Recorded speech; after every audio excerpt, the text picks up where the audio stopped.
Sua empresa está perdendo tempo e dinheiro. Em 2025, o jogo mudou. A inteligência artificial não é mais uma ferramenta do futuro.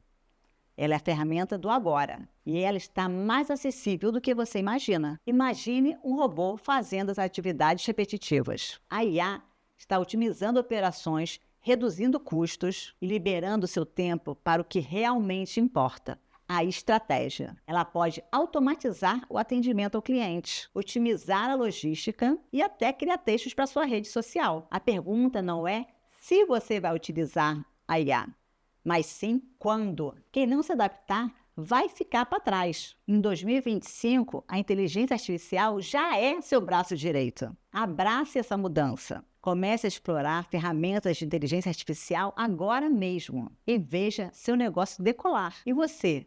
Como você está aplicando a inteligência artificial no dia a dia da sua empresa? Aproveita e me conta aqui nos comentários.